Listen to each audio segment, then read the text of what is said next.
Muy buenas tardes a todos y a todas. Les damos la bienvenida a esta charla sobre la responsabilidad por daños y su aplicación en el derecho de las familias, que va a estar transcurriendo hoy y también el próximo jueves, en este mismo horario y con el mismo enlace para que se conecten. Este encuentro ha sido organizado por el Instituto de Estudios Judiciales, el Registro Central de Aspirantes a Guarda con fines de adopción, el Registro de Violencia Familiar y la Secretaría de Servicios Jurisdiccionales de la Suprema Corte de Justicia. A continuación, escucharemos a la doctora Claudia Portillo, quien es la directora del Registro Central de Aspirantes a Guarda con fines de adopción. ¿Qué tal? Buenas tardes a todos y a todas. Les agradecemos desde ya la presencia. Como decía Camilo, esta es una actividad que va a tener una continuidad la semana que viene. Contamos hoy con las disertaciones de Silvia Fernández y de Gonzalo Gallo Quintián.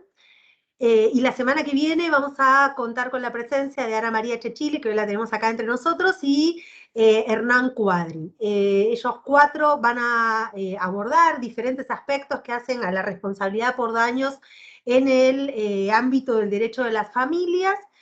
La dinámica van a exponer en principio el doctor Gallo Quintián, luego la doctora Fernández, y vamos a dejar para el final una instancia de intercambio y de preguntas que ustedes quieran hacer. La semana que viene vamos a tener una modalidad semejante. Bien, vamos entonces a presentar a Gonzalo. Gonzalo Gallo Quintián es titular del Juzgado de Familia número 2 de La Matanza, es profesor universitario de grado y posgrado y es autor de diferentes obras que abordan la temática del derecho de familia y particularmente de la responsabilidad en el ámbito de derecho de familia por daños. Gonzalo, muchas gracias. ¿Qué tal? ¿Cómo están? No, gracias a ustedes, a vos principalmente. Nada, primero, en serio que estoy contento, estoy feliz, porque uno tiene sentido de pertenencia, ¿no? Por la provincia, por formar parte del Poder Judicial, entonces está bueno que lo inviten desde este lugar. Así que desde ya muchas gracias. Primero, después les pido disculpas si cometo algún furcio o algo así, que he tenido algún tipo de inconveniente y puedo llegar a equivocarme muy seguido, más de lo que lo suelo hacer, así que les pido ya disculpas y gracias a todos los que están. Nos invitaron hoy a hablar, hice un PowerPoint ahí que después lo vamos a subir, sobre un tema que es candente, que es actual, ¿no? Decís, sí, como decía ahí Claudia, que nosotros tuvimos la participación de muchos de los que están acá, tuvimos este libro del tratado, compito, responsabilidad por daños en materia de familia. Al principio cuando nos plantearon desde la editorial la idea de hacer este tipo de libros con esta temática, lo pensamos, empezamos a ver si había o no un nicho, si había una oportunidad que le interese a la gente, y cuando empezamos a investigar descubrimos que sí, que había mucha gente que le interesaba y que era un tema que había mucho por construir. Entonces nuestra idea, que es la que yo tengo hoy principalmente, la que tuvimos al momento de dirigir el libro, de comenzar la obra, es de intentar entre todos empezar a construir algo que se está abriendo camino, ¿no? Y bueno, qué mejor que los que están acá y que van a hablar. Yo solamente les voy a dar una introducción al tema y los voy a dejar verdaderamente con los que pueden darles un poquito más de la noción del tema. Si me dan el PowerPoint, espero estar a la altura tecnológica de semejante.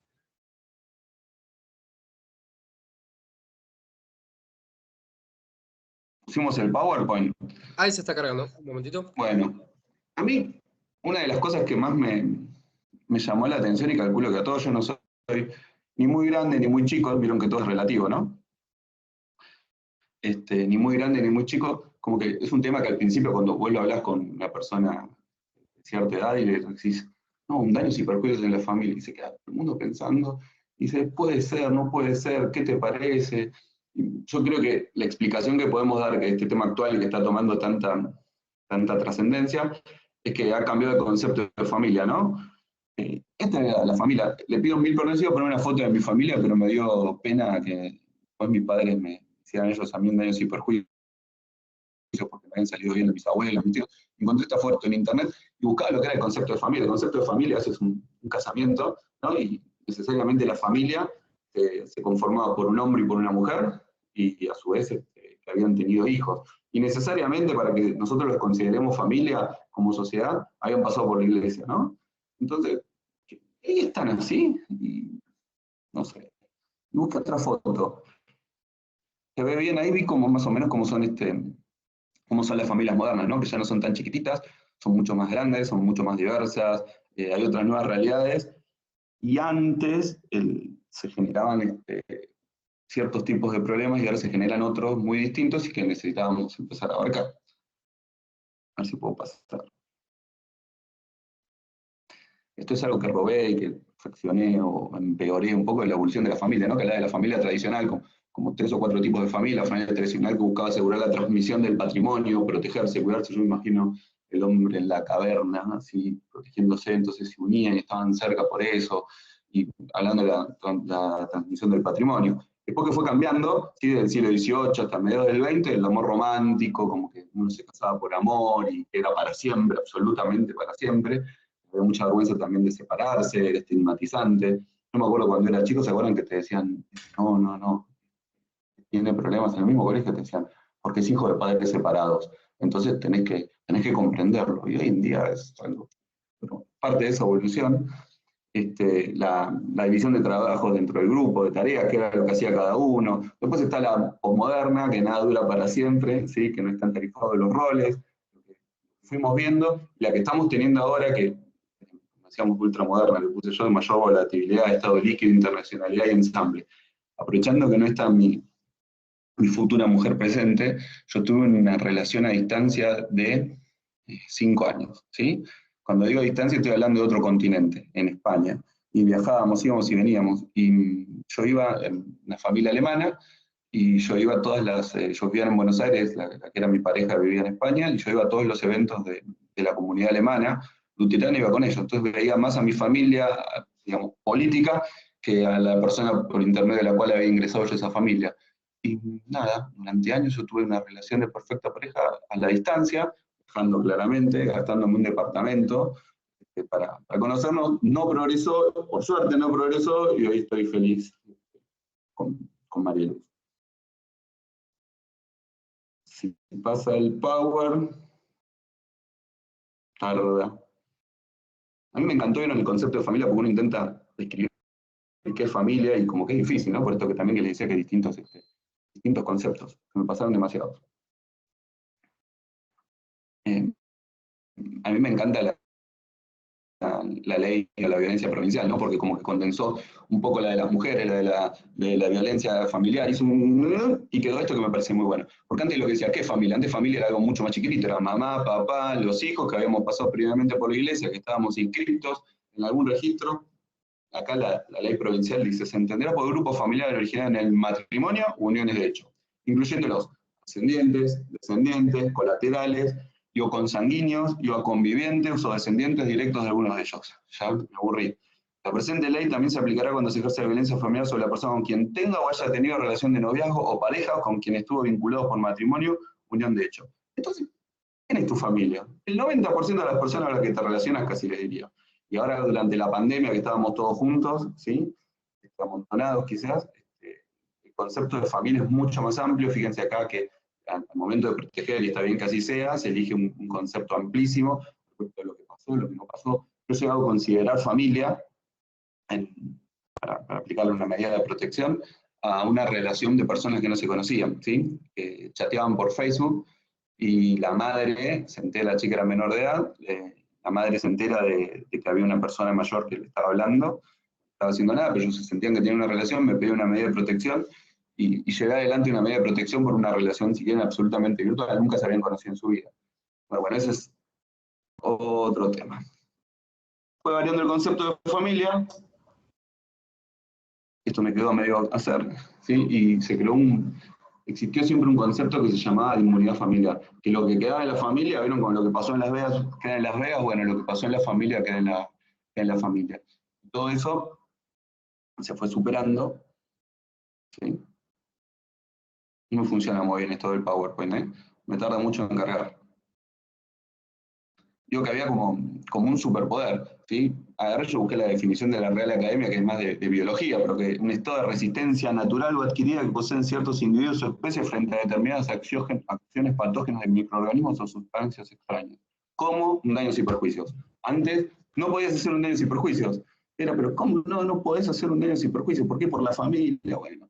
Todo. Y también hubo una evolución en el derecho penal, tiene mucha influencia en la relación de parentesco en materia penal, pero muchas cosas que sucedían también en el marco de la familia podían no ser consideradas delitos. Algunos recordarán lo de la obligación del débito conyugal, bueno, algún que otro tipo de lesión que lo consideran correctivo. No quiero meterme mucho en esto, bueno, aburrido. ¿Reconocen ahí a Casa Pueblo? ¿Han ido alguno? ¿Tuvo la oportunidad de visitar Punta del Este?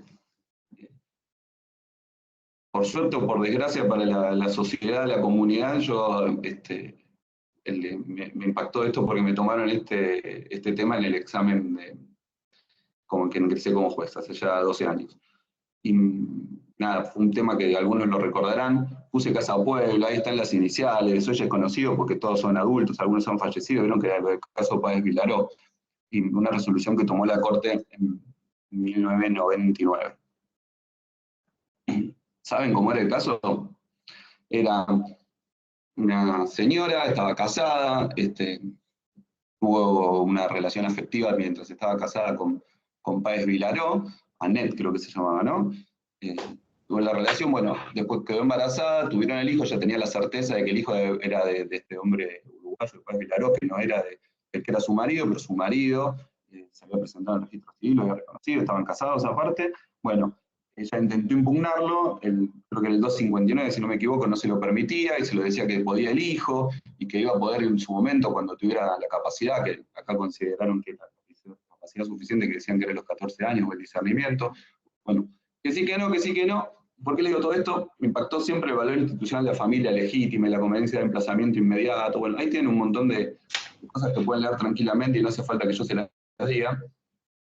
Y lo que más me impactó fue la palabra sosiego. Ven que acá esto me tapa, para no desaparecerme. Me desaparecí, Fernando. Acá estoy. La palabra sosiego. ¿La ven ustedes? Porque me quedé un poco solo. Lo vemos, sí, lo estamos viendo. Sí, pero yo no lo puedo pasar. Bueno, metí la pata. Pero acá lo paso yo, si querés decirme el siguiente anterior y listo. La palabra sosiego, ¿no? Como que a la Corte lo que más le interesaba, la definición, sí, ahí yo lo veo. Porque no puedo sacar esto, no puedo ver el PowerPoint yo. Uno para atrás, ahí está. Bueno, la palabra sosiego, que la Corte lo que más la identidad de este caso del menor, le decía que lo podían posponer y que más adelante iban a dar la identidad, sino lo que le decía a la Corte que lo más importante es el sosiego de la familia, la quietud, la tranquilidad, la serenidad. ¿No? Y cómo cambiar los valores, porque hoy creo que nadie puede discutir que lo más importante que tenemos es la identidad en este tema, ¿no? Por encima de la tranquilidad o de la paz familiar. Voy a llegar a algo un poco más interesante.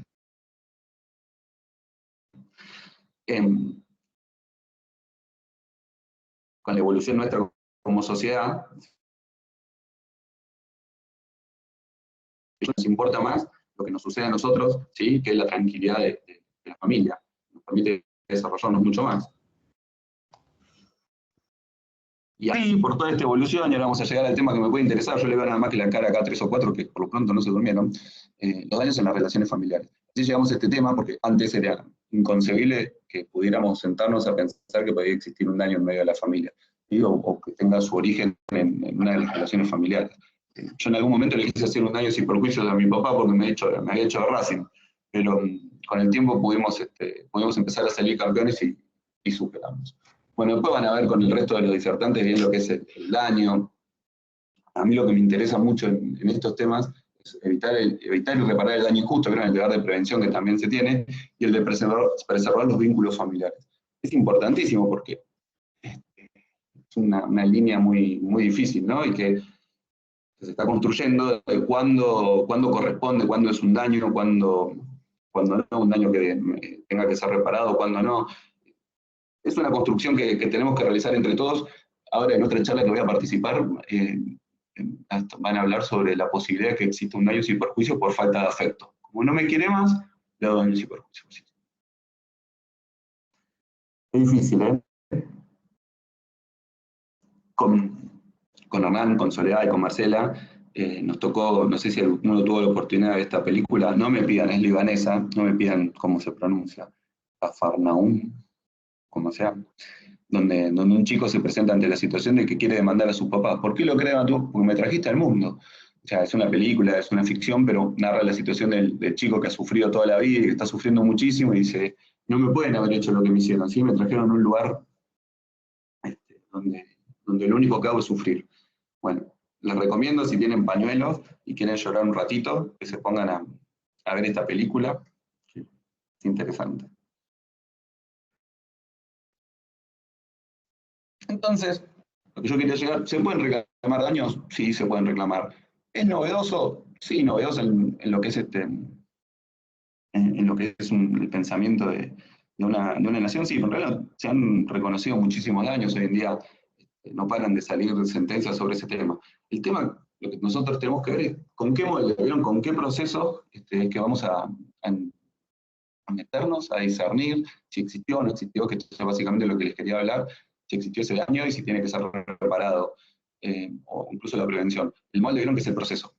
¿Con qué proceso? Gonzalo, ¿con qué proceso te parece? Y el daño cibernético tramita por el típico molde que tenemos, que es el proceso con el que tratamos un toque, con el que tratamos un... ¿Te parece? Y sí, hay una persona que colabora siempre con nuestro libro, que es Centroamérica, que dice, no se puede jugar al fútbol con reglas de ping-pong.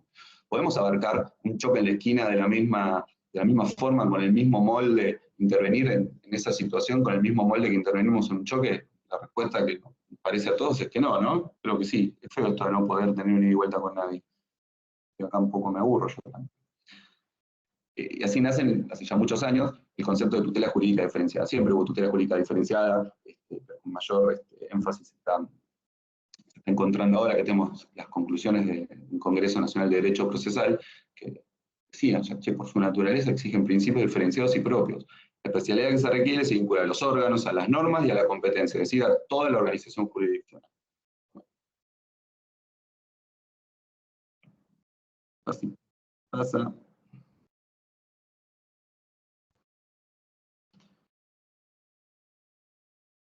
Nuestro amigo, creo que lo trae en 2015, acá lo tengo siempre presente, cumple con una constitución y un código civil, a veces el código procesal también lleva en el auto, y directamente dijo, a nivel nacional, para que todas las provincias tengan que tomar nota, tomar cuenta, al momento de empezar a plantear todas sus reformas legislativas, existe una tutela jurídica diferenciada, existe un proceso que tiene que ser proceso de familia. Entonces se dicen procesos de familia, porque no hay un solo proceso de familia, hay un montón de procesos de familia. ¿Había antes procesos de familia distintos? Había, sí, siempre estaba lo que se llamaba el de insania, siempre estuvo el de alimentos, pero ahora no es tanto un primo lejano, ahora es directamente como de otra rama. Pero bueno, proceso de familia, título octavo, el capítulo primero es disposiciones generales. Artículo 705, ámbito de aplicación, las disposiciones de este título son aplicables a los procesos en materia de familia, sin perjuicio de la ley disponga en caso específico. Pero está buenísimo, entonces lo que manda es que todas las provincias tengan, quieran o no, que buscar moldes, buscar procesos especiales y con características distintas para encarar las cuestiones relacionadas con la familia. Entonces, marca seguidamente el artículo 706, que es uno que a los que somos jueces de familia, o que trabajamos en un juego de familia, o que tenemos relación con eso, nos complicó bastante, ¿sí? Que es los principios generales de los procesos de familia, el proceso de materia de familia debe respetar los principios de tutela judicial efectiva. Yo siempre me pregunto, calculo que todos los procesos tienen que ir por la tutela judicial efectiva, ¿no? Bueno, pero acá lo recalca. Lo de la inmediación, que la inmediación es algo que es fundamental en materia de familia, ¿sí? El contacto es una manga, bueno, ahí lo dice. Bueno, ahora después termino de leer. Que nos manda a nosotros tener mucho contacto con las partes, acercarnos.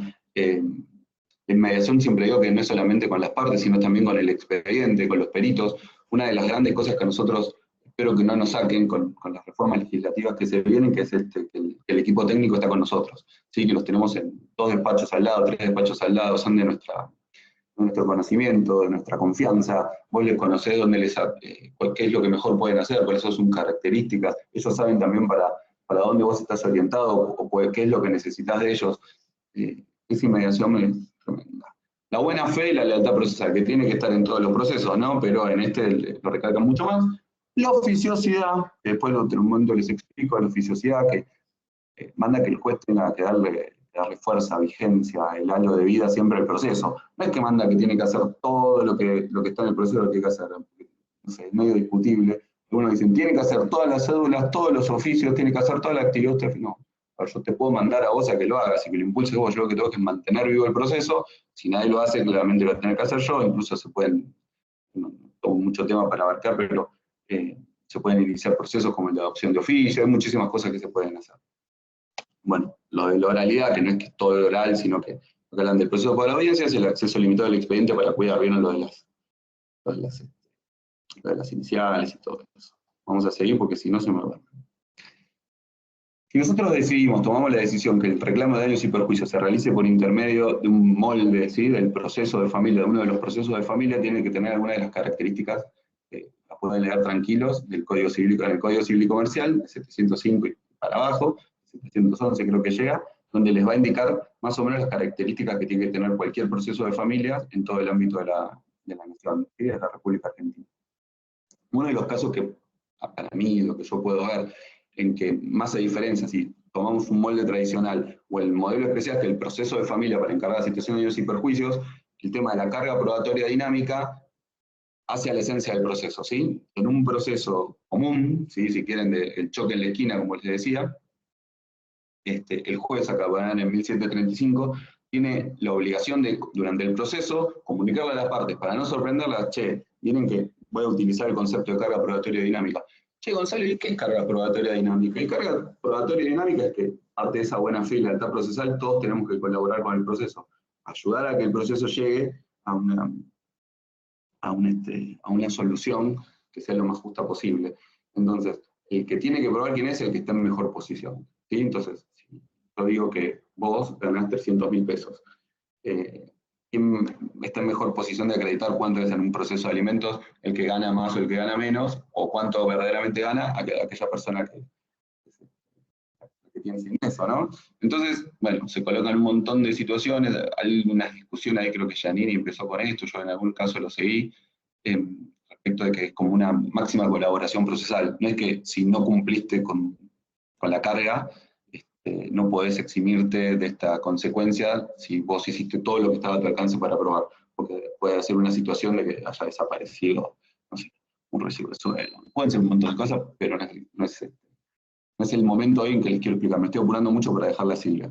Entonces, la carga probatoria dinámica en el proceso de familia existe. O sea, el que prueba quién es, no es el que afirmó el hecho, sino quién, el que está en mejor posición, siempre. Y el juez no tiene que hacer nada en el de otro tipo de procesos. ¿Sí? Y llegando... Otro de los temas es el de los testigos. Vieron que el Código Procesal impide que declaren muchas personas muy cercanas. Pero si vamos a hacer un daño sin perjuicio, ¿sí?, por una cuestión de familia, ¿quiénes son los que conocen las situaciones de mejor manera? Ahí es la familia, ¿o no? Entonces, si vos quitas del medio, quitas la posibilidad de que los testigos sean las personas que mejor conocimiento tienen de la situación, es como un sinsentido. Entonces, en el proceso de familia, pueden ser testigos los parientes allegados a las partes, y el juez puede autorizar o incluso, muchas veces evaluando una situación particular en que puede generar un daño mucho más grande que lo que puede, el beneficio que puede generar la declaración de ese testigo, pueden pedirle declarar. Estas son dos de las grandes diferencias que yo encontré. Este tema que yo le dije a Claudia que yo quería llegar a esto, porque es un tema que va a generar... Lo bueno es que acá, como no está en presencial, no me pueden arrojar nada, no me pueden tirar nada mientras estoy hablando, me pueden escribir por el chat. Procesos de familia, juego de familia, yo digo quizás sí, quizás no necesariamente sí. Las últimas reformas legislativas, ¿para dónde están yendo? Están yendo para el lado de que sea competencia del foro de familia, ¿sí? Quizás me esté olvidando alguna que otra, pero ahí yo les puse las que han corrido esa suerte. La que más me llamó la atención fue la de Río Negro. La de Río Negro, ¿vieron? Dice, sí, fija la competencia del fuero, pero no incluye la temática global en forma concreta, a excepción de las acciones de responsabilidad civil que derivan de las afiliaciones. ¿Qué es de la afiliación? Es de familia. El resto, no sé. Hay anteproyectos de nación y en provincia y todos van también para incluir los daños en el fuero de familia. ¿Sí? Ese es el lugar hacia donde está yendo. Hoy en día, ¿cómo está la legislación? No, en principio, legislativamente le correspondería en la nación y en la provincia a los juzgados civiles y comerciales. Acá es donde me meto en terreno escabroso. siempre digo que los jueces, las juezas, ¿qué somos? Seres humanos. Nunca tenemos que perder de vista eso. Ni las partes, ni los letrados, ni nosotros mismos como jueces. Nunca tenemos que perder de vista que somos unas personas, que no somos superhéroes, que no somos nada más allá de eso, por más que muchas veces nos lo creamos y nos quieran hacer creer. No soy psicólogo, nomás no estoy cerca, tengo mi madre psicóloga, trabajo mucho con psicólogos y muchas veces me tomo licencias que no corresponden. Si hay un psicólogo en la sala me va a decir que estoy haciendo una barbaridad, pero yo digo que al momento de legislar tenemos que dejar a veces de lado el principio del placer y buscar el principio de realidad. La realidad es más o menos ver qué es lo que podemos hacer. A mí me encanta mucho, no sé si han tenido la oportunidad de leerlo o escucharlo a Jorge Rojas, que es el presidente de la Asociación Argentina de Derecho Procesal, y es una persona que a mí me impacta cada vez que lo escucho, y habla de esto de la noción de sistema de justicia, ¿sí? Que es sistema, que es un todo. Entonces, que el sistema es el código procesal, pero también los insumos. ¿Cuántos de nosotros nos hemos... El otro día había una pelea porque no había papel higiénico, no es que no había papel para imprimir, que hoy en día está, que no había papel higiénico. Bueno, los operadores jurídicos, la cantidad de jueces y juezas. En este momento yo estoy firmando para 2 juzgados, hay veces que tengo que firmar para 3 porque están las vacantes, vieron que hay mucho retraso con algunos nombramientos, entonces la gente se jubila, ¿sí? Y toma, por ejemplo, yo que me voy de vacaciones dentro de poco, toma decisiones de vacaciones, entonces alguien tiene que subrogar y de repente un mismo juez se encuentra con su juzgado y a veces tomando 2 o 3 juzgados extra. Yo les pregunto a ustedes, no es una idea de que me quiero poner acá a llorar respecto a la situación, sino que les quiero explicar el contexto. ¿Cuántos expedientes le ingresan a un juzgado de familia del conurbano? Mar del Plata, yo tengo ahí, Silvia nos podrá decir después, yo sé que también es bastante, ¿no? A mí me pasó, estaba en una reunión así con las personas más importantes, a mi entender, del derecho procesal, estaba de oyente, y contaban que estaban haciendo las normas, cuando hablaban de justicia 2020, para 400 expedientes al año, más o menos, que ese era el diseño. Entonces yo me acuerdo que hice así, levanté la mano, dije, perdón, me dicen, sí, que ¿quién es este que habla? Y le dije, a mí me entran 400 expedientes por mes. ¿Cómo? Dice, sí, en un juzgado de familia del conurbano entran más o menos entre 300 y 400 expedientes por mes. Y en enero, cuando el juego está cerrado, entran, no sé, 200 y pico, 300, porque nunca dejan de entrar. Y la característica que tienen los procesos de familia es que los procesos de familia, la mayoría, no terminan nunca. Porque una vez dicta sentencia y vuelven a aparecer, y dicta sentencia y vuelven a aparecer. En los alimentos, que ahora estamos ahí diseñando otra obra, es uno de los casos más típicos, ¿sí? Con la inflación o con todas estas situaciones, o con las variaciones en tanto a la edad o a los ingresos de las personas. Bueno, es muy difícil, y el concepto que les decía. Foro de familia es un foro especializado, ¿no? Es una cosa que existe, el foro de familia, solamente se ocupan de las cuestiones familiares. Bueno, a mí me impactó esto que leí, que algún que otro colega que esté escuchando a lo mejor se va a enojar conmigo. Yo digo como que nosotros los jueces de familia consideramos que podemos hacer todo y no nos damos cuenta de las propias limitaciones que tiene el ser humano. Hay cosas que podemos hacer, hay cosas que no podemos hacer.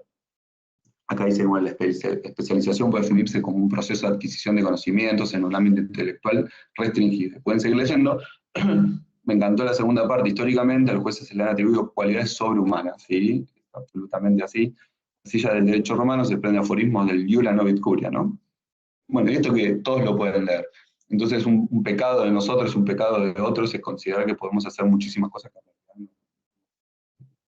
no porque somos burros ni nada, porque tenemos una limitación. Muchas de las resoluciones han salido, yo no puedo desconocer que hay muchísimas sentencias de todo tipo de organismos que han definido que los reclamos de daños y perjuicios tienen que ser llevados adelante, procesos de familia tienen que ser llevados adelante en los juzgados de familia. Muchos usan la especialización, digo la especialidad, muchos utilizan como un concepto el de la accesoriedad. La verdad se está imponiendo. La norma todavía dice que no, pero hay interpretaciones que son perfectamente válidas que dicen que tiene que ser el proceso de familia de daños y perjuicios ante un juzgado de familia. Gonzalo, sí, ¿puedo decir que nosotros los jueces de familia sabemos hacer daños y perjuicios? Yo hablo con muchos y la mayoría hemos transitado el fuero civil y comercial, ¿sí? Porque en ciertos años antes no existía el fuero de familia y después migramos, si quieren, al fuero de familia. Entonces decís, ¿qué? Y todos te dicen, sí, yo por supuesto, me dice, yo hice daños y perjuicios hace 20 años, ¿no? Pero el tema de daños y perjuicios hace 25 años, ¿no? Pero está totalmente unido. Coincido absolutamente con todo, pero yo me siento a hablar con otros colegas y en serio vos pensás que podés hacer un daños y perjuicios tan fácil que es una... Yo veo los juzgados civiles y comerciales, les cuesta mucho. No, pero como tenemos que vos lo haces en el mismo expediente, y el mismo expediente muchas veces termina retrasando otro tipo de procesos por toda la prueba que vos necesitas para acreditar el daño. En una afiliación te traen el ADN y ya está, en el otro tenemos que empezar a ver. Y bueno, y si genera. Bueno, y pueden llevar los daños y perjuicios de los civiles y comerciales, yo creo que perfectamente. Pero Gonzalo, vos dijiste proceso de familia, y los procesos de familia los vienen llevando hace años los juzgados civiles y comerciales. ¿Sí? Fíjense acá, perdón, pero no puedo leer el chat, después lo leo tranquilo y les contesto todo. La Corte de la Provincia de Buenos Aires dijo, les dejo la resolución, nos dijo, los juzgados civiles y comerciales están haciendo bien la tarea, están aplicando los principios, ¿sí? La mirada, están haciendo todo lo que hay que hacer, lo están haciendo muy bien.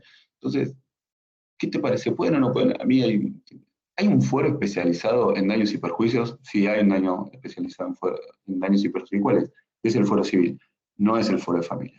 Che, Gonzalo, entonces vos lo que estás diciendo es que los procesos tienen que quedarse siempre en el fuero civil y comercial. No, digo que la situación actual, no sé si permite que un juzgado de familia empiece a tener bajo su órbita todos los daños y perjuicios. Ay, Gonzalo, pero no hay tantos daños y perjuicios. Últimamente hay poquitos. Sí, son poquitos, pero, perdón, es un tema candente, un tema que está empezando todo el mundo a conocer. Esperemos que empiecen a comprarnos todos los libros, ¿sí? Que sacamos sobre este tema para intentar conocer un poco más el tema y empezar a hacer los reclamos. Va a haber muchísimos más reclamos, necesariamente va a haber muchísimos más reclamos. Y lo que yo siento es que no los jueces por capacidad, no los secretarios, no nosotros por una capacidad intelectual, tendríamos que ponernos a estudiar mucho, por más que algunos lo han hecho, otros no, tenemos que poner a volver a pensar mucho el derecho, no minimizar el reclamo de daños y perjuicios, que tiene una complejidad absoluta, y empezar a ver qué es lo que podemos hacer y qué no.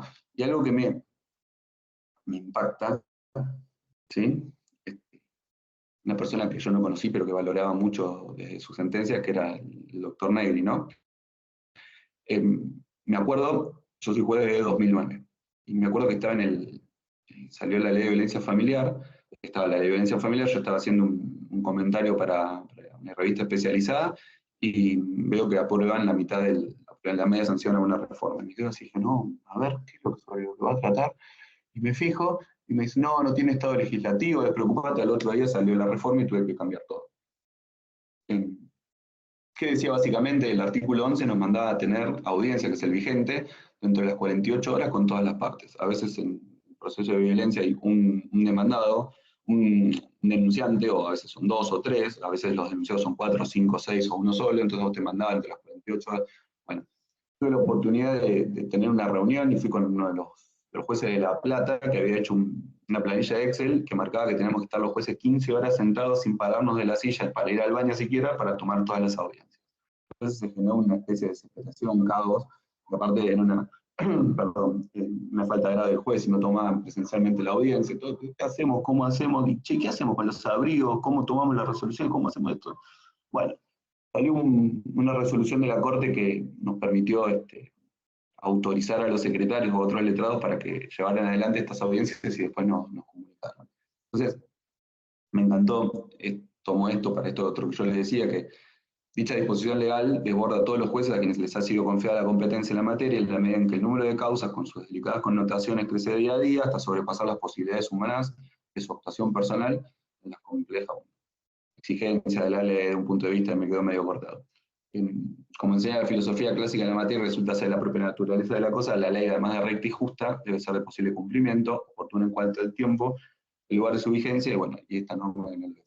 A mí lo que me da miedo es que por abarcar otra competencia, nosotros sinceramente no desatendamos otras. Si algunos hay acá que son parte del Poder Judicial de la Provincia de Buenos Aires, hablábamos antes de la crisis que tuvimos con el Augusta lunes y martes y que continúa hoy, ¿no? Que estábamos al borde de un ataque de nervios con todos los cambios. En este caso yo estoy de turno, porque estoy subrogando a otro jugador que está de turno. mandamos un oficio ahora a todos los colegas de la matanza a la corte explicando que, aparte de la situación de estrés que se nos había generado, bueno, pidiendo un montón de soluciones para poder dar el servicio de justicia. Hay que tener cuidado, ¿sí? Y intentar entender que es una situación compleja de daños y perjuicios, que es un proceso de familia. Yo siempre digo como que me encantaría que haya un fuero de familia específico, un fuero específicamente dedicado a sacar daños y perjuicios, ¿sí? O algún juez dedicado a sacar daños y perjuicios en materia de familia, porque tenga las capacidades y las posibilidades de llevarlo adelante de una buena manera. No sé. Usted dice, doctora Portillo, que me va a agredir a alguien después de esto que digo. A mí me preocupa mucho, ¿sí? Me preocupa mucho esto que yo les digo, es porque yo siento que la mayoría de los jueces de familia no estamos pudiendo cumplir las normas ya existentes, y si también nos suman otra, yo creo que no va a ser en beneficio de la temática, ¿sí? Que va a terminar siendo, claramente le vamos a dar prevalencia al momento de trabajar a otros que, si quieren, me encanta una escala axiológica, ¿sí? Están por encima y nos vamos a terminar quedando, haciéndole un flaco favor a la temática.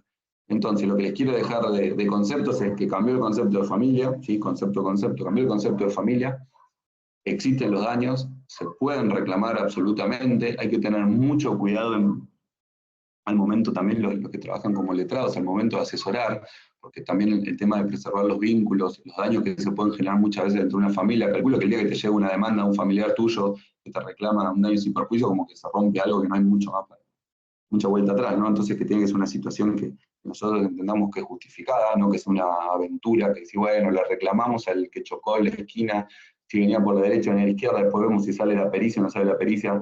Yo creo que necesita mucha más, un estudio mucho más detallado y andar con mucha prudencia, ¿sí? Y que busquemos lo de la competencia, que claramente, como les decía, es un proceso de familia, pero que intentemos que lo puedan abarcar personas que tengan la posibilidad y la capacidad, no solamente intelectual, que no es que estoy minimizando a los jueces de familia, yo también soy juez de familia, sino que estoy diciendo que tengan las posibilidades técnicas y de energía para hacerlo. Y lo único que me queda decirles es dejarlas con Silvia, que seguramente va a dar una mucha mejor exposición, y agradecerles el hecho de que me hayan escuchado. Si quieren leer un poco el chat, o le contestamos después. Contestamos después al final, le pasamos ahora, gracias Gonzalo, le pasamos ahora la palabra a Silvia, así después abrimos el debate. Bueno, Silvia Fernández es asesora de incapaces del Departamento Judicial de Mar del Plata, es especialista en Derecho de Familia, especialista en Magistratura Judicial, profesora de grado y posgrado de la Universidad Nacional de Mar del Plata, e investigadora de la Universidad Nacional de Mar del Plata. Bueno, Silvia, muchísimas gracias. Bueno, hola Claudia, bueno, ¿qué tal? Muy buenas tardes a todas y a todos. En primer lugar, bueno, un agradecimiento sumamente especial al Instituto de Estudios Judiciales y a la doctora Claudia Portillo especialmente, y también tenemos allí junto con ella a la doctora Morelo, así que bueno, un cariño muy grande para ambas y un agradecimiento a la labor de sus registros que están siempre presentes. Así que bueno, un placer estar presentes en esta actividad sumamente interesante, ¿no? Sobre cuyos primeros lineamientos nos ha ilustrado Gonzalo recién. Y a mí, bueno, se me pidió que abordara específicamente una cuestión que es puntual en materia de lo que es la responsabilidad por daños en el derecho de familias, y que tiene que ver con la posibilidad de los daños, del reclamo de daños y perjuicios, en lo que tiene que ver con vinculaciones para procesos de adopciones y la responsabilidad de daños en estos contextos, ¿no? Espero que ahí se esté viendo el PowerPoint, si no Camilo o Fernando capaz me dicen, bien, Claudia me dice que sí. Bueno, en realidad hoy traigo más que certezas algunas preguntas y algunas cuestiones como para pensar, ¿no? Un poco para pensar juntos y juntas en esta problemática. Un poco primero contextualizar que en realidad vamos a estar hablando de procesos vinculares, o sea, no hablamos de un acto específico como uno puede pensar el reconocimiento o el no reconocimiento de un hijo. Es un acto concreto, o voy al registro y reconozco a mi hijo, a quien dicen que es mi hijo, o no hago esto, ¿no? Acá hay una cuestión de dinámica vincular que tiene que ver con procesos, es decir, procesos en un sentido no de procesos judiciales, sino de funcionamiento, de seguimiento, de desarrollo, de desenvolvimiento, y cómo esto se va dando en el marco de una actividad que involucra a muchos participantes y a muchas participantes, como vamos a ir viendo, donde no nos va a alcanzar únicamente con la mirada sesgada de lo que tiene que ver con el plano jurídico o el plano, digamos, del derecho, sino la importancia que tienen en estos procesos vinculares la interdisciplina y también, por supuesto, a la hora de evaluar esta posibilidad de la reclamación por daños, también la importancia que va a tener la interdisciplina en esta valoración. Entonces, estas dos primeras advertencias, hablamos de procesos vinculares, es decir, no de actos aislados, actos jurídicos ni actos fácticos aislados, y la importancia que tiene dentro de estas cuestiones la interdisciplina como una mirada nutriente o una mirada que de alguna manera amplifica la visión más acotada que tiene el derecho. Y sobre esto nos vamos a preguntar cuál es el lugar que presenta el derecho de daños, es decir, si el derecho de daños tiene algo que aportarnos en este sentido o tiene más bien la posibilidad de dejarnos muchas dudas y muchas preguntas más que respuestas. Y un poco me inclino por esta última conclusión, que ya les anticipo un poco lo que va a ser el final, ¿no? Aunque algunas cuestiones así más radicales nos vamos a inclinar en ese sentido. Y también insistir respecto de que no vamos a hablar de este término que se utiliza muchas veces de las devoluciones de niños y niñas al sistema, sino que vamos a hablar específicamente, hemos optado por una denominación que es la denominación de abandono.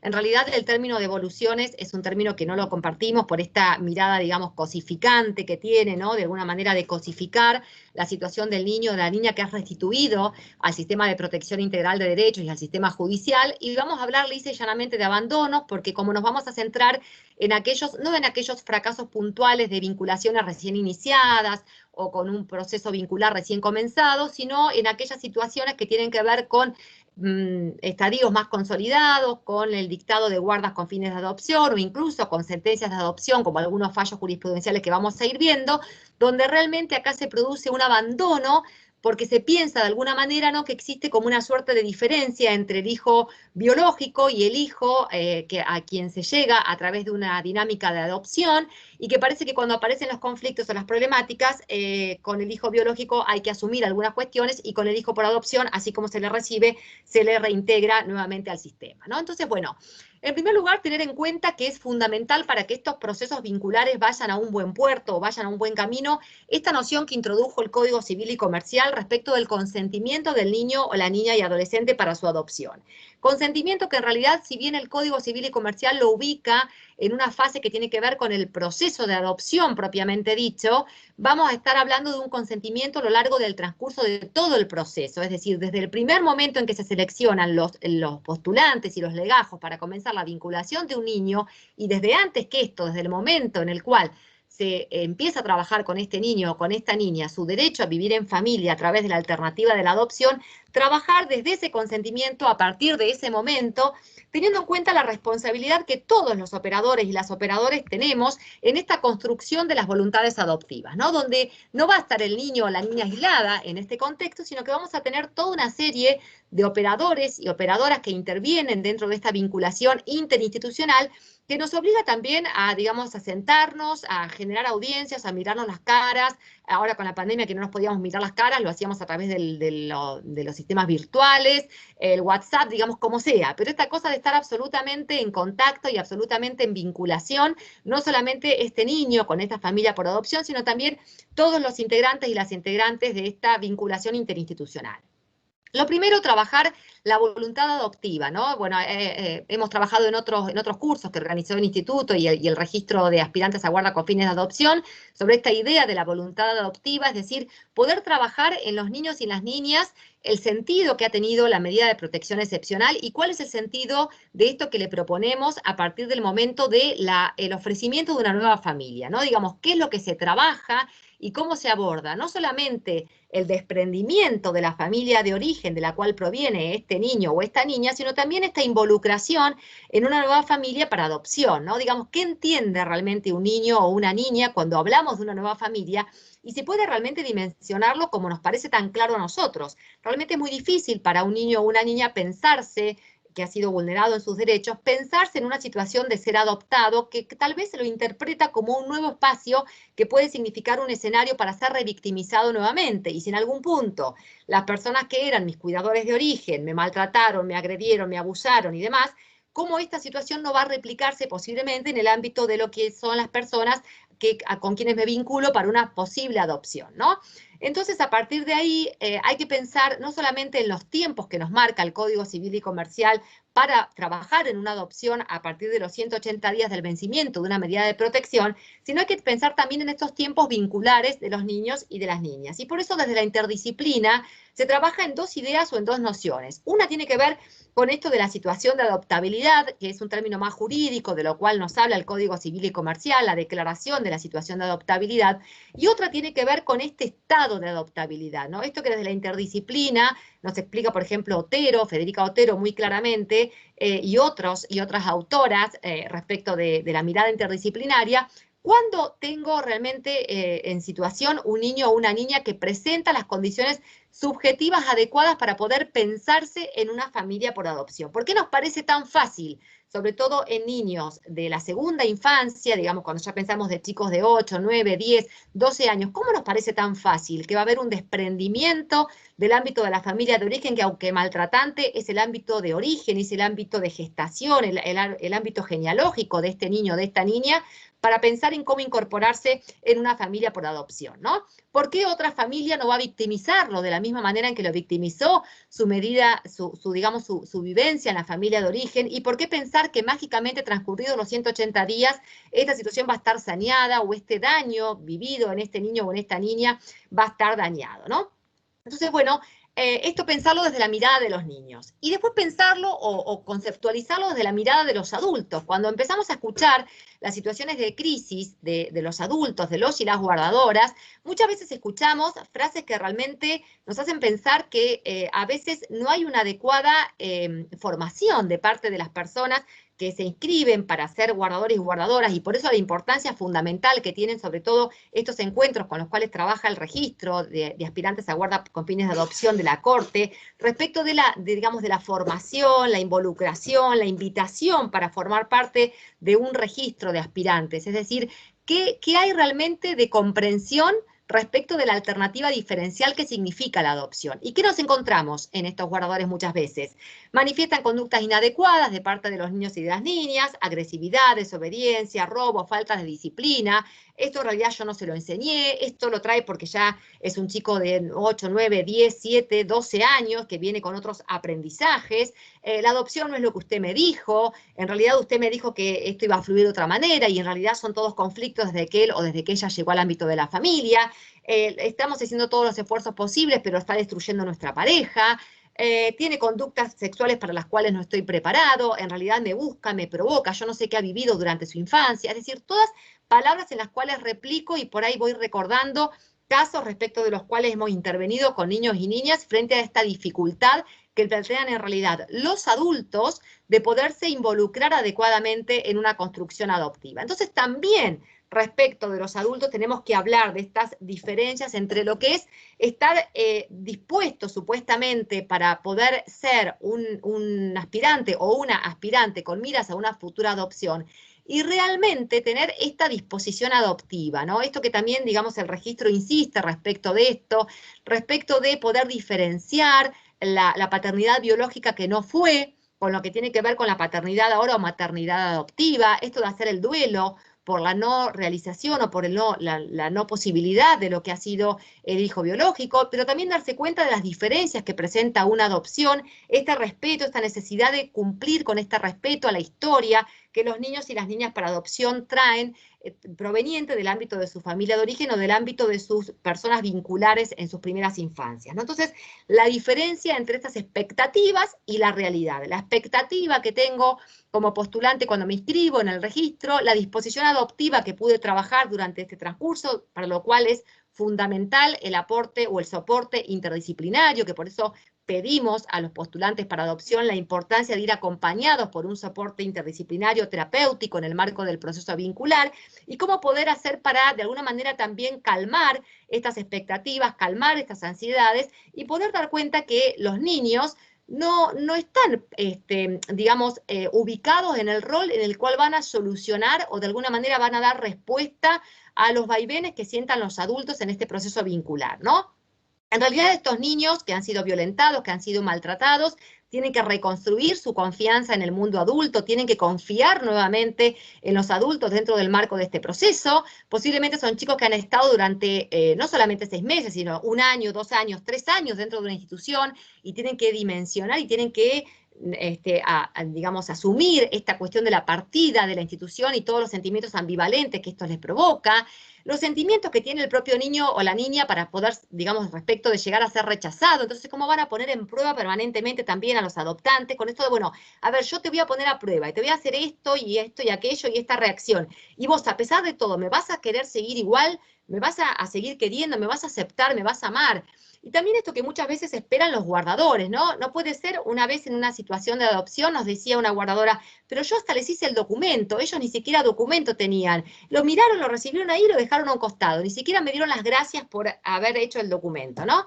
Y en realidad esto, el agradecimiento, es un logro psíquico. El agradecimiento es un logro psíquico que no está en la cabeza y en el alma de un niño que ha sido expuesto a situaciones permanentes de maltrato y agresión. Y en realidad, como dice la doctrina, es un punto de una conquista, digamos, o un punto de llegada, y no es un punto de partida. El chico, esto que también se habla respecto de, ¿no?, de la metáfora, digamos, de la caja vacía. Bueno, un niño o una niña para adopción en realidad va a estar esperando llenar todo ese vacío que trae, arraigado de toda una situación familiar de rechazo, de abandono, de maltrato, con lo cual no puede prometer a nadie. No puede prometer cuánto te voy a querer, cuánto te voy a considerar mi padre, cuánto te voy a considerar mi madre. Realmente, bueno, el documental que también se ha difundido respecto de las historias para adopción, que seguramente lo han visto, y que narra las diferentes escenas en lo que tiene que ver con el espacio vincular en niños, niñas y adolescentes, bueno, son sumamente gráficos respecto de todas estas dificultades que se plantean dentro de lo que es el proceso vincular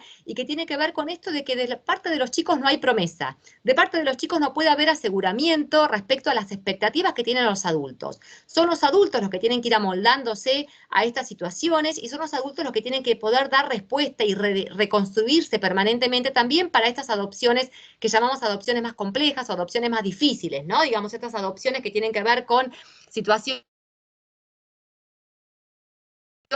de niños con discapacidad, situaciones con niños que han sido víctimas de abuso sexual y demás. Entonces, ¿qué ha pasado desde el ámbito de la justicia y desde el ámbito de la jurisprudencia cuando se dan estas situaciones de abandono de niños y niñas después del corrimiento de un proceso vincular o del transcurso de un proceso vincular? Bueno, hay varios fallos sobre esta temática. Yo no quiero, digamos, mencionar uno por uno en el día de hoy, porque además muchos son conocidos. Me voy a detener más puntualmente en los más actuales, pero sí, como podemos ver ya desde el año 2015, digamos, a partir de la entrada en vigencia del Código Civil y Comercial, ya data uno de los primeros precedentes, que es interesante este precedente de la Cámara Civil y Comercial de San Martín, no solamente porque en realidad pone en juego esta noción de abandono, porque en realidad era la situación de unos niños que estaban hace 5 años en guarda con fines de adopción con un matrimonio y les faltaba simplemente la sentencia que incluso había sido en carácter de adopción plena y donde este matrimonio, digamos, abandona y restituye estos niños al ámbito de la familia de origen. Entonces, es interesante este fallo porque lo que hace en primera instancia y que confirma la Cámara es fijar una cuota alimentaria en carácter de prestación asistencial. Esta cuota alimentaria tiene la duración del plazo que duró la guarda con fines de adopción, y es fijado no solamente considerando, digamos, si bien no lo dice expresamente, ha considerado acá que existe una situación dañosa que estos niños y que estas niñas han padecido, y donde la Cámara específicamente trae esta idea de la noción de la pérdida de chance, ¿no? Y acá específicamente traemos una noción o un concepto proveniente o propio de lo que es el derecho de daños en particular, ¿no? La Cámara dice, hay que pensar que durante los 5 años que estos niños estuvieron al cuidado de este matrimonio, perdieron la posibilidad, habiendo sido vinculados a los 2 y 7 años y teniendo hoy 7 y 12 años, han perdido la posibilidad también de poderse vincular con otra familia para adopción, que sabemos que no es lo mismo estar postulado para adopción con una edad de 2 años como un niño que estarlo con una edad de 12, ¿no? Entonces, Claramente acá el fallo es interesante no solamente por traer la analogía de los alimentos con la figura del progenitor afín, que es una figura introducida por el Código Civil y Comercial, esta prestación alimentaria, sino también porque trae esta noción de la pérdida de chance y habla respecto de la pérdida de chance por la posibilidad de poder haber sido adoptados en una instancia de menor edad, es decir, cuando tenían más posibilidades conforme al registro. Hay otros fallos, este fallo que es el caso A o E, que es sumamente conocido, porque en realidad trata de una sentencia de la Suprema Corte de la provincia de Buenos Aires, donde se dictan un montón de medidas saneatorias en lo que tiene que ver con la situación de abandono de esta niña, o mejor dicho, adolescente, que estaba próxima a cumplir sus 15 años en el momento en que se produce este abandono, y cómo la Cámara confirma también la prestación fijada en primera instancia, que tenía que ver con la prestación también alimentaria, teniendo en cuenta el trato familiar que tuvo esta niña, en este caso durante 2 años y 5 meses, donde más allá de las dificultades vinculares, la cuestión de, digamos, desentenderse de estos niños y de alguna manera traerlos o restituirlos al sistema tiene que ver con situaciones cosificantes respecto de los niños que obviamente la Cámara no deja pasar a la luz de lo que es la interpretación dinámica y la interpretación de derechos humanos de los artículos 1 y 2 del Código Civil y Comercial. Acá hay otro caso contemporáneo, digamos un año siguiente, de la Cámara Civil y Comercial de Mar del Plata, que también se hace eco de estas prestaciones y fija una obligación alimentaria por el mismo plazo de duración de la guarda, pero más me interesa este fallo que fue confirmado hace muy poquito, digamos en la época de la pandemia, en realidad por la Suprema Corte de la provincia de Buenos Aires, donde en realidad la Cámara Civil y Comercial confirma la sentencia de primera instancia dictada por la jueza del Juzgado de Familia número 6 de Mar del Plata, doctora Rotonda, en la cual no se trata ya solamente de la prestación alimentaria como una prestación de carácter asistencial, sino en un caso que se los cuento brevemente, eran 2 convivientes que, además de ser convivientes, eran condóminos de un inmueble, en la cual ambos se habían postulado para la adopción, ambos habían aceptado a estos niños y ambos habían aceptado la posibilidad de que estos niños pudieran ser ellos futuros guardadores y futuros guardadores adoptivos de estos niños, donde finalmente en un momento el señor R lleva adelante unos actos de violencia relacionados no solamente con la señora, sino también con los propios niños, y se presenta en el juzgado en un momento abdicando de su voluntad o de su, digamos, compromiso anterior para poder llegar a ser padre por adopción. Entonces la señora pide no solamente restricciones de acercamiento por esos hechos de violencia, no solamente una prestación alimentaria asistencial, sino que pide la atribución de la vivienda con el condimento que en este caso particular se daba, que en este caso puntual, siendo ellos convivientes, el artículo 526 del Código Civil y Comercial establece un plazo máximo para la duración de la atribución de la vivienda familiar que está establecida en el plazo de 2 años. Entonces, acá hace toda una interpretación armónica la jueza a la luz de lo que significa la obligación asistencial, no ya respecto de la conviviente, sino respecto de los propios niños a quienes este señor había cobijado, había ahijado y había dado su voluntad y su compromiso para una futura adopción. Entonces, en este caso entiende que el piso del artículo 526 del Código Civil y Comercial resulta en realidad insuficiente a la luz de la perspectiva convencional y constitucional, y que este caso tiene que ser analizado de manera analógica con lo que significaría la atribución de la vivienda en favor de los hijos, en el caso que se tratase de hijos que ya hubiesen tenido una sentencia de adopción y que la inexistencia de esta sentencia de adopción no puede perjudicar a estos niños que quedan no solamente sin la posibilidad de poder ser adoptados por este señor, sino ya directamente sin la cobertura de lo que tiene que ver con la vivienda familiar a la que en este caso estos chicos habían sido incorporados. Entonces declara, por las particulares y extraordinarias circunstancias que se dieron en este caso, lo confirma la Cámara y lo confirma la Suprema Corte de la Provincia de Buenos Aires, la inconstitucionalidad del plazo del artículo 526 que pone un límite a la atribución de la vivienda familiar en el caso de los convivientes, para entender que en este caso y hasta que los niños lleguen a la mayoría de edad, esta vivienda va a quedar atribuida a ellos en función de este compromiso para adopción que había asumido este señor. Hay otras medidas que también se dan en la práctica. Yo, por ejemplo, acá he traído algunos casos más desde la práctica que por ahí tienen que ver con otras medidas también que son preventivas, y acá voy anticipando algo de lo que voy a decir en un ratito respecto de la importancia de la función preventiva del derecho de daños, donde, por ejemplo, en este caso se piensa o se ancla en la importancia de la interdisciplina, la importancia de trabajar los conflictos que se van generando durante todo lo que es el proceso vincular, a través de medidas saneadoras o medidas tempestivas que de alguna manera tiendan a evitar la frustración definitiva de la adopción, ¿no? Acá, por ejemplo, en un caso sumamente complejo de adopción, con muchos recursos de apelación de la familia de origen y muchas cuestiones, digamos, y vaivenes respecto de la familia de origen y la situación de estas dos niñas que estaban ya vinculándose con un matrimonio que las había hijado y las había recibido en su casa, y donde ya este matrimonio empieza a poner en alerta, bueno, están generándose circunstancias difíciles en la convivencia, estamos encontrando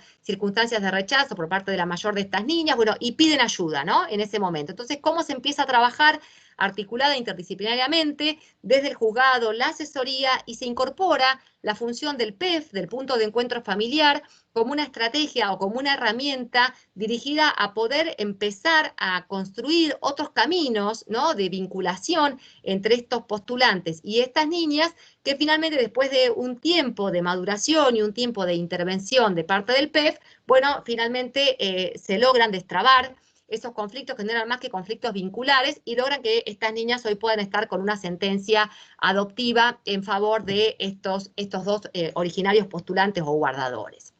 También las comunicaciones al registro las vamos a presentar en un rato como medidas también preventivas, en los que tiene que ver con las situaciones en las cuales estas restituciones intempestivas se llevan adelante. Bueno, pedir al registro de aspirantes a guarda con fines de adopción la exclusión del listado de postulantes de estos guardadores que no han podido demostrar llevar adelante lo que tiene que ver con una intervención, digamos, amorosa o acogedora de parte de estos niños o de estas niñas para adopción, en casos que estos abandonos son abandonos intempestivos o abandonos disruptivos. También un caso que traigo aquí de otro juzgado de familia local de Mar del Plata, este es un caso de la asesoría de incapaces número 2, donde aquí justamente se introduce específicamente la mirada de la posibilidad del derecho de daños o la posibilidad de accionar en ejercicio de la representación legal que se tiene sobre esta niña respecto de quien se comienza un proceso vincular y después se la abandona o se la restituye, digamos, a mitad de su camino, donde se toma contacto con otra referente, una señora que era amiga de estos postulantes, de este matrimonio que había recibido a la niña y que de alguna manera quiere restituirla al sistema, y bueno, se toma contacto desde el juzgado y desde la asesoría con esta señora que era un vínculo o que se había gestado como un vínculo con esta niña, en lo que tiene que ver con la incorporación de esta niña, en el caso concreto, a un club de golf, al cual ella había empezado a ir gracias a la convocatoria de los postulantes, y había empezado a generar vínculos con otras personas que asistían diariamente al club de golf a llevar adelante estas prácticas. Entonces, esta señora aparece y se ofrece como, digamos, posibilidad de poder seguir llevando a esta niña al club de golf para que no pierda ese espacio en el cual había empezado a generar vínculos significativos con varios adultos y no solamente con los postulantes para adopción. Entonces la asesoría acá peticiona no solamente hacer lugar a este pedido de esta referente afectivo, de esta persona que aparecía como referente afectiva de la niña, sino también que haya una responsabilidad de parte de los guardadores que han fracasado en su posibilidad de ahijamiento, una responsabilidad en lo que tiene que ver con el pago de la cuota social de este club y con el asegurar los traslados, ¿no?, para llevar y traer al ámbito de este club, entendiendo que existe una concreta situación de posibilidad, digamos, de generarse la posibilidad de reclamar una viabilidad de una demanda de daños y perjuicios, y entonces en este sentido aparecen como medidas saneadoras, más allá de lo que posteriormente se analice a futuro respecto de la posibilidad de iniciar una demanda en ese sentido. Estas aparecen como otras medidas saneadoras y otras medidas reparatorias, con esta mirada más amplia, ¿no?, de pensar esta reparación no solamente en un juicio de daños y perjuicios, sino pensar qué cantidad de medidas saneadoras pueden abrirse o pueden pensarse en función o ante estos fracasos en lo que tiene que ver con las vinculaciones. Entonces,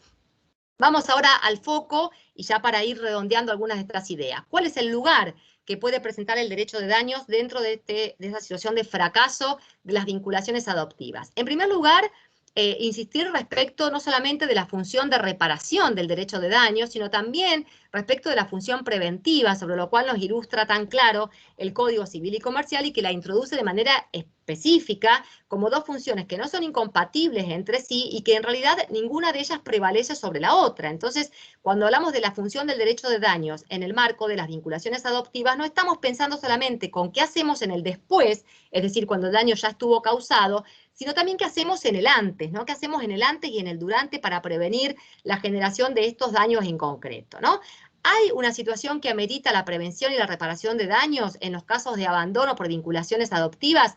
Entiendo que sí, hay un daño en tanto que hay una lesión a un derecho o a un interés que no está reprobado por el ordenamiento, mientras que nosotros vayamos comprobando la reunión de los diferentes requisitos de la responsabilidad civil. Hemos mencionado ya la situación de la pérdida de chance, digamos, la posibilidad de pensar la pérdida de esta probabilidad o de esta expectativa de poder hacerse o sentirse hijo para adopción, que dan específicamente la posibilidad de pensar la existencia de este deber de reparar, ¿no? En tanto hablamos de este daño injustamente sufrido.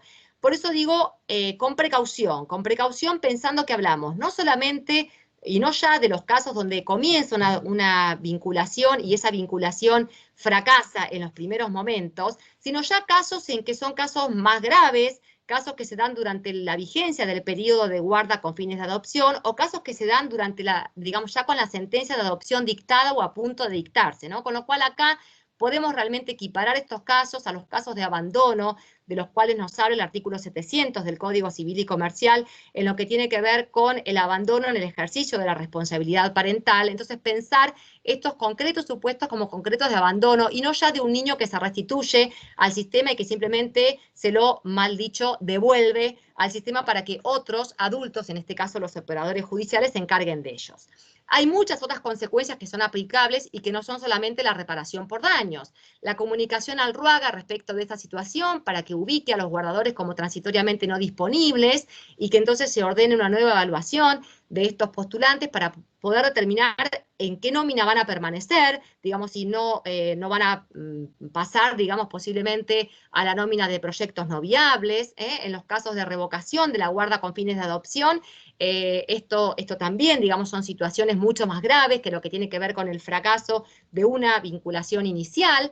La definición lisa y llana de la exclusión como proyecto no viable cuando estas evaluaciones fueron negativas y realmente ha habido una gravedad respecto de la situación de abandono de estos postulantes. Bueno, sobre esto en realidad lo podría explicar muchísimo más claramente la doctora Portillo, que está presente aquí como encargada del registro, pero digamos también el registro es importante, estas comunicaciones al registro para que también implemente una revisión de aquello que tiene que ver con las evaluaciones y con la inclusión en diferentes proyectos de estos postulantes, a consecuencia de este abandono de estos niños o de estas niñas, ¿no? La imposición de obligaciones asistenciales, como hemos visto con los reclamos de alimentos, y lisa y llanamente, sino ya la posibilidad de reclamar la reparación en el marco de la responsabilidad por daños y perjuicios. Entonces, cuando acá nos interrogamos respecto de esta posibilidad de reparación, algunas preguntas que hay que hacer. Primero, insistir con que hacemos hincapié en estas situaciones de abandono intempestivo, ¿no?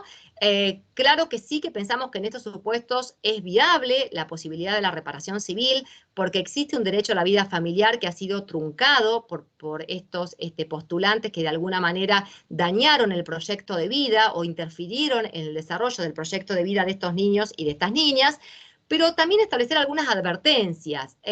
Una cosa es la valoración teórica, y otra cosa es la valoración práctica. También tenemos que preguntarnos cuando pensamos en la promoción de un proceso de este tipo, ¿esto realmente es una herramienta reparadora, es una herramienta saneadora de la situación de estos niños o de estas niñas? Este adolescente, esta adolescente, este niño, esta niña, ¿está en condiciones subjetivas como para poder afrontar un proceso de daños y perjuicios que tiende a la reparación por un abandono y de alguna manera reatravesar o revivir aquello que tiene que ver con este abandono vivenciado en el ámbito de su familia para adopción? Esta respuesta sustitutiva o económica, pero sustitutiva finalmente, como representa la respuesta del derecho de daños, ¿está realmente pensada desde una mirada saneadora, desde la mirada de los niños. Entonces, bueno, hay que tener, me parece, mucha precaución y mucha prudencia cuando evaluamos la oportunidad y la conveniencia de pensar a la alternativa del derecho de daños como una respuesta al conflicto planteado. Obviamente, en casos sumamente graves, esta situación se da en tanto se reúnen los supuestos de la responsabilidad civil y se reúne especialmente esto de la obligación de actuar con mayor prudencia, ¿no? Y responsabilidad y pleno conocimiento de las cosas, que de alguna manera potencia el deber de reparar conforme los principios de la responsabilidad civil. Y esto claramente creo que se da en el caso de los niños y niñas abandonados en el marco de sus vinculaciones, porque acá hay una relación asimétrica entre los postulantes, que son las personas que tienen que estar preparadas para ahijar y para cobijar y para darse como familia para adopción, pensando siempre y recordando siempre que la adopción no es una herramienta para los adultos que no han podido acceder a la posibilidad de tener hijos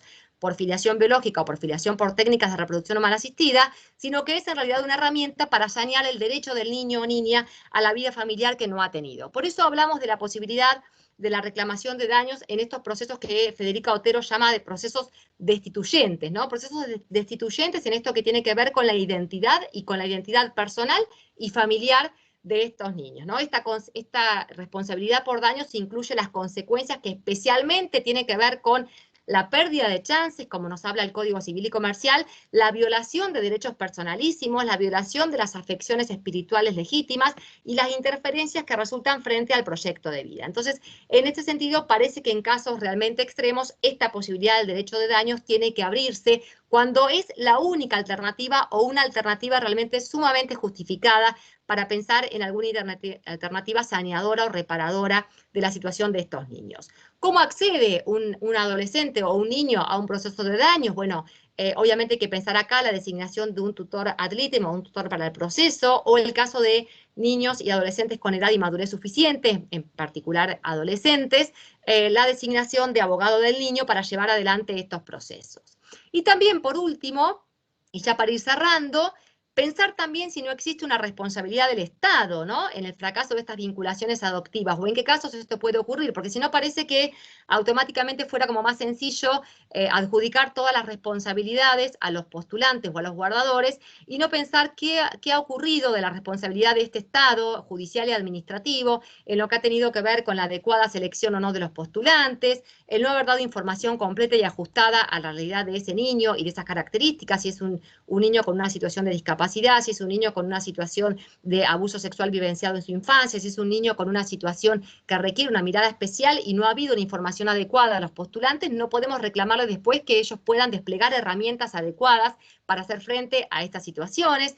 Cuando no ha habido un adecuado seguimiento, un adecuado contralor de lo que ha sido este proceso vincular a través del equipo interdisciplinario, a través de la celebración de audiencias, es decir, todo lo que es el proceso vincular, ¿no? Entonces, bueno, conocer los obstáculos que van presentando los guardadores es importante para poder abordarlos y poder superarlos. Los altos índices de ansiedad que se presentan de parte de los postulantes en el proceso de vinculación, la inexistente o nula o digamos poca articulación entre todas las personas que intervienen en los diferentes equipos, juzgado, órgano administrativo, el equipo del hogar, la defensoría, el abogado del niño, la asesoría, cuando hace falta brindar más conocimiento técnico acerca de herramientas adecuadas para poder llevar adelante procesos de vinculación, cuál es el espacio adecuado para una vinculación, cuál es el hogar en el que se encuentran viviendo los niños, es la casa de los postulantes, es un espacio neutral, es la primera vinculación en el juzgado, debe ser la primera vinculación en el lugar, digamos, poder dar un encuadre técnico y poder sobre todo dar espacio a estos escenarios donde muchas veces hay ocultamientos o cuestiones que no son dichas a los postulantes y que ponen como fundamental que haya una transmisión de información completa, acabada y plena para que realmente podamos hablar de un verdadero proceso de consentimiento informado. Entonces, como dice el refrán, más vale prevenir que curar.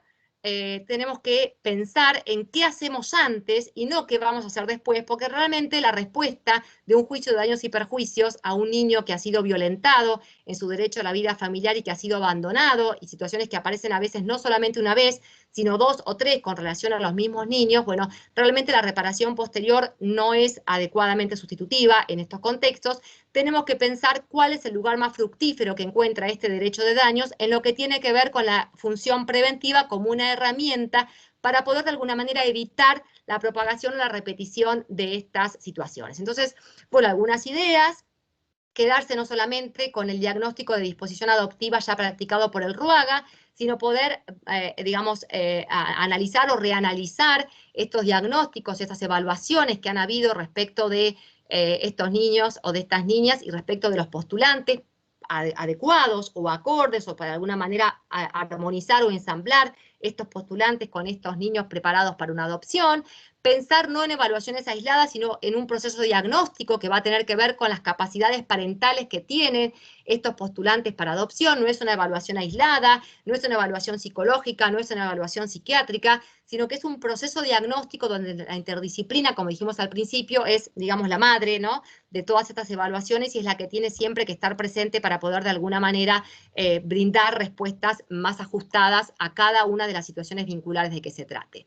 La participación del equipo técnico, del juzgado, del Ministerio Público, del organismo administrativo, del personal del hogar. Siempre insistimos, la importancia de la mirada del equipo técnico, de los hogares, que son los que conocen al niño o a la niña en su individualidad cotidiana, y qué importante que es que ellos puedan de alguna manera marcar también el camino en este proceso vincular, ¿no? La participación permanente de este niño en el proceso de selección, en el proceso vincular, el seguimiento, digamos, el seguimiento posterior de cómo va evolucionando y cómo va sintiéndose este niño en lo que tiene que ver con el proceso de vinculación, para poder llegar a esta idea de esta compatibilidad adoptiva, ¿no?, o esta idea de que realmente estos postulantes, o este postulante solo, o esta postulante sola, o esta pareja es adecuada o es, digamos, propia para la situación personal de este niño o de esta niña. El acompañamiento periódico, el diseño de un plan de vinculación. No se puede decir, bueno, comienza el hogar la vinculación y no nos preocupamos nunca más por esa situación, porque esto ocurre a metros o a kilómetros de donde estamos trabajando. Entonces, digamos, un acompañamiento y un seguimiento periódico en un plan de vinculación, sabiendo que los niños van a poner permanentemente a prueba, ¿no?, a los adoptantes, a los futuros adoptantes en este sentido. Entonces, la importancia de que haya realmente una coordinación y una planificación por parte de, sobre todo, de la cabeza, que es el juzgado que lleva adelante el proceso de vinculación. El acompañamiento terapéutico de los guardadores, como ya dijimos, fundamental, el inicio de terapia psicológica por parte de los guardadores, y esta idea de no repetición, ¿no? Digamos, para terminar ya con esto, esta idea de no repetición, poder informar, como dijo la Suprema Corte en el caso de A o E, que ya mencionamos hace un ratito, informar adecuadamente las situaciones de abandono para dictar medidas preventivas que tiendan a evitar la repetición de situaciones como las que se suscitan respecto de un niño o de una niña en particular, y tener en cuenta la importancia de evitar que estas situaciones puedan generarse con otros niños o con otras niñas en el marco de futuras adopciones. Bueno, un poco, digamos, como conclusión de todo esto que traía más bien como preguntas en el transcurso de la tarde de hoy para compartir, bueno, tiene que ver más que nada con pensar, bueno, cuál es el lugar, no ya de la reparación en sí o del derecho de daños como mecanismo reparatorio en sí, sino cuál es el lugar que puede brindar más bien la prevención, esta idea de evitar un daño injustamente sufrido por los niños y niñas que se encuentran en procesos incluyentes para la gestación de lo que es una familia adoptiva. Así que bueno, abierta a las preguntas que puedan haber ido apareciendo durante el chat o lo que quieran, tomando el micrófono, poder decirnos. Y bueno, gracias nuevamente, Claudia, por la invitación. Espero haber estado bien con el tiempo. Muchísimas gracias, perfecta con el tiempo. Bueno, abrimos el espacio de preguntas para Silvia, para Gonzalo. En el chat les pusimos el link a los videos que mencionaba Silvia, que me parece que es un gran material para consultar estos videos de historias de adopción que se hicieron en la TV pública. Ahí está puesto en el chat el link. Bueno, ¿dejamos abierto el chat o directamente se desmutean, levantan la mano y les vamos dando la palabra?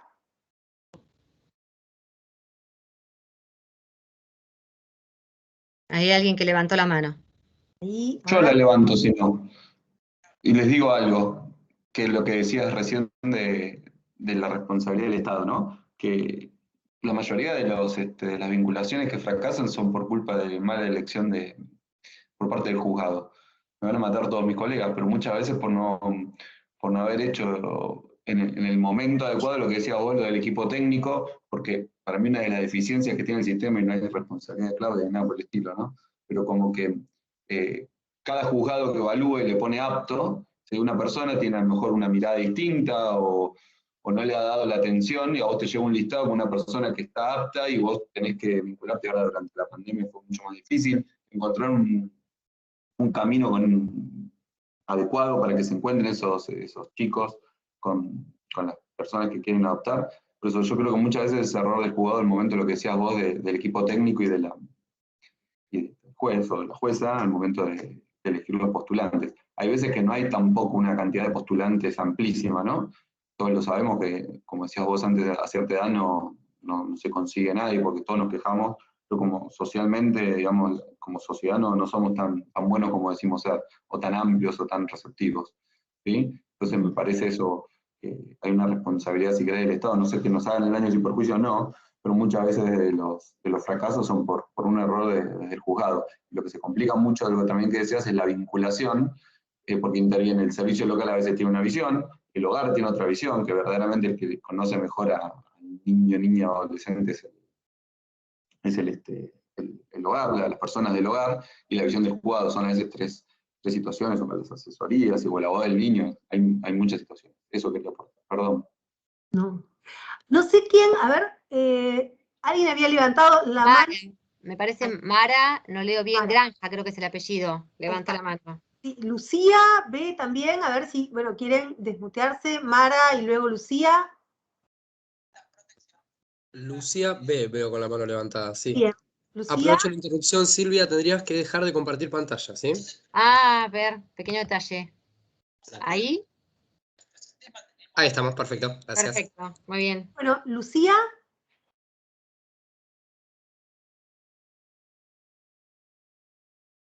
Lucía B, ¿estás por ahí? No tiene, y Mara no tiene micrófono. Entonces, a ver, le damos la palabra a Lucía y luego Mara, si querés hacer la pregunta. Puede probar ahora, Mara, si no. Ahí está, no lo tenía habilitado. Buenas tardes, muchas gracias. Mi pregunta era para el doctor Gonzalo Gallo Quintián. Cuando habló de la competencia, que estaban pensando normativamente, ¿no? Estábamos justo ahí parados en los procesos de familia, donde está ubicado el 706. Yo pensaba también en el 716, que habla de la competencia del juez del centro de vida del niño, ¿no? Si bien ahí, en el 716, hay un montón de procesos, dice, y en todos los demás procesos en los que estén involucrados, la fórmula amplia, ¿no? Derechos de niños, niñas y adolescentes, como para fundar la competencia en esta cuestión relativa de daños en los temas de familia. Mi pregunta es, ¿sería viable? ¿Cómo lo ve, doctor? No, sí, y en el Código Procesal también está, ¿sí? Es muy amplia ahí al final, en la competencia es muy amplio, es similar a lo que decías vos en el Código Civil y Comercial, ¿sí? O sea, naturalmente la mayoría de la jurisprudencia, no sé si, pero mucha jurisprudencia hoy en día lo que está haciendo está fijando la competencia en los juzgados de familia, pero también nos han fijado en nulidades, nos han fijado, yo creo que en cualquier momento nos mandan un concurso de una empresa familiar. O sea, hay que tener un poco un cuidado y ver no pasarse el límite. Primero que los jueces no somos legisladores, ¿sí? No pretender si el legislador no quiso, sabido que hay una evolución y que se han firmado tratados. Bueno, sí, para familia usualmente utilizan esa fórmula, ¿sí? Como que cualquier cuestión accesoria y termina en familia.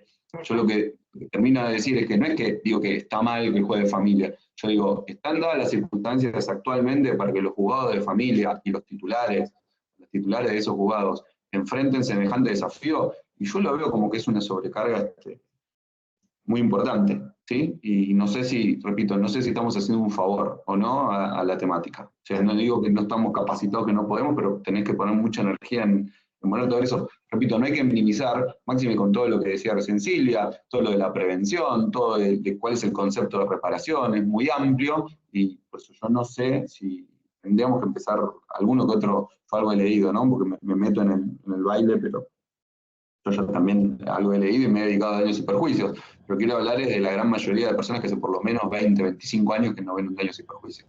Y de buenas a primeras van a empezar ahora a tener. También que cuando fue violencia familiar apareció un día para el otro, ¿no? También, y muchísimas otras cosas. Pero sí, perfectamente es utilizable lo que vos decís.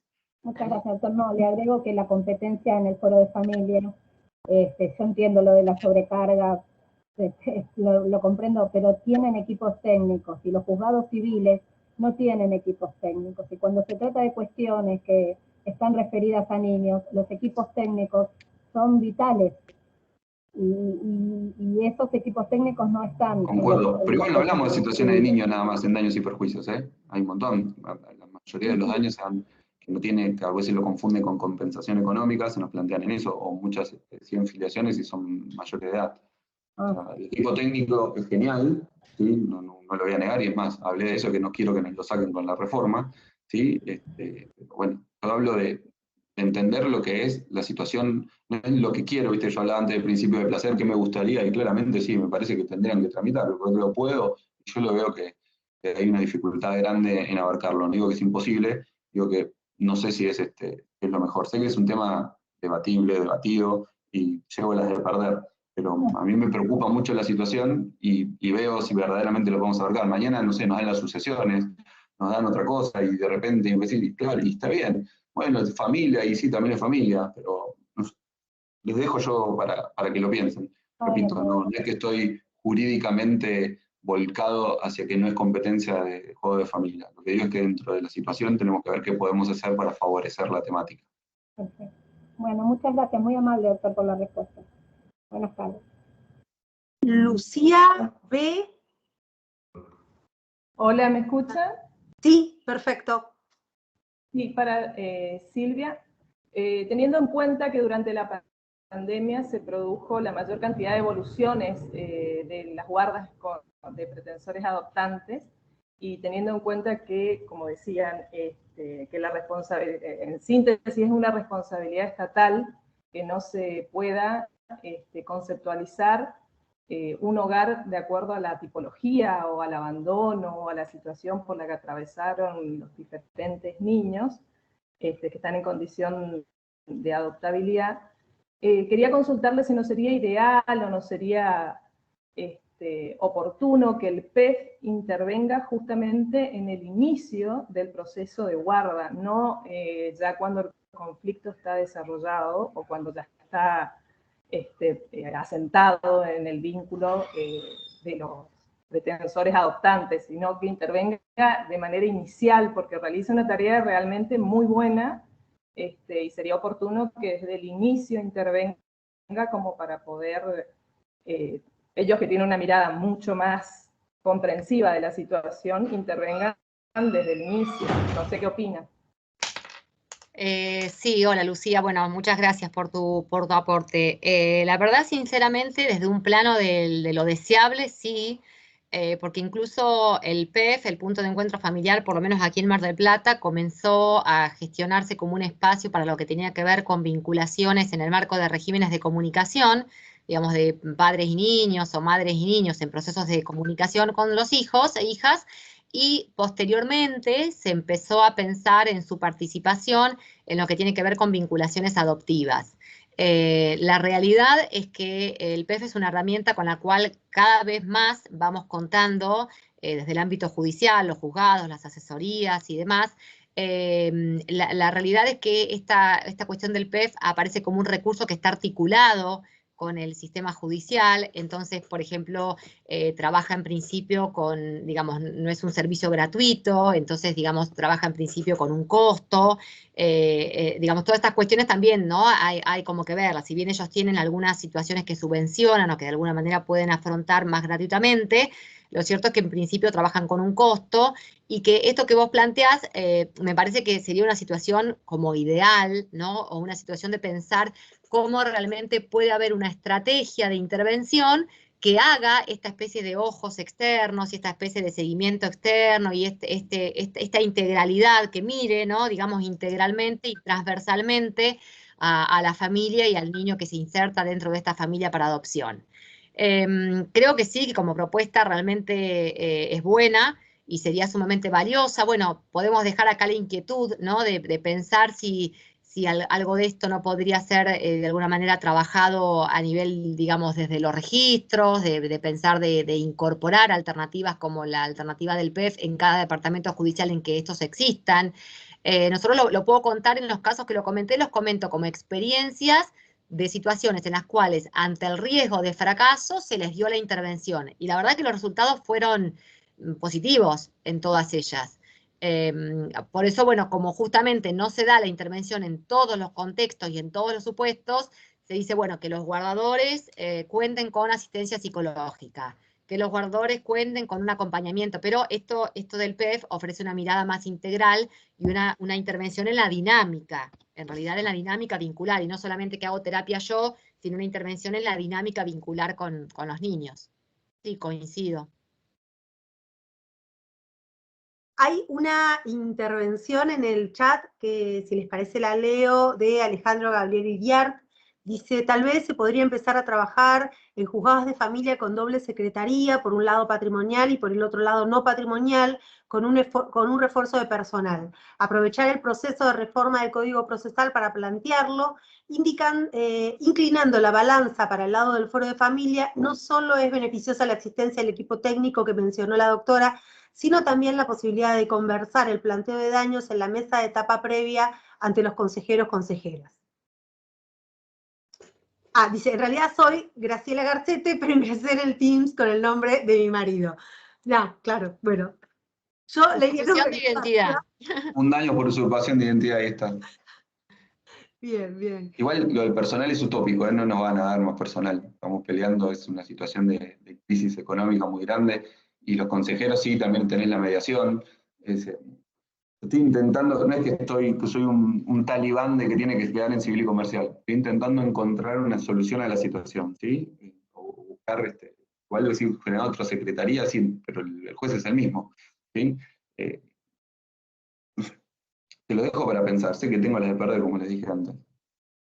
Bueno, nos quedan un montón de cosas para pensar con respecto a lo que decía Silvia y a la pregunta que le hacían en alusión a los PEF. Creo que es un recurso excelente, pero que lamentablemente está en muy pocos lados. Hay provincias que lo han creado por ley y lo financian. En provincia de Buenos Aires, digamos que en Mar del Plata, que es donde nació, es una experiencia que se lleva a pulmón, con mucho trabajo de sus mentoras, con mucho trabajo interinstitucional, y ojalá se repliquen las experiencias. Sí creo que como mínimo debiera haber protocolos de intervención, que es algo que se está trabajando en la posibilidad de protocolizar por lo menos las instancias de participación y las instancias de escucha, no solamente de lo que es la construcción de la voluntad adoptiva del niño, el estado de adoptabilidad, lo que decía Silvia, sino también la escucha de los operadores que usualmente están con el niño y que están en el día a día también. Acá Regina Cusit dice, en todo caso, más juzgados, más personal no resuelve. En alusión a lo que decía Graciela Garcete. Bueno. No sé si hay alguien que quiera hacer alguna otra pregunta o aporte.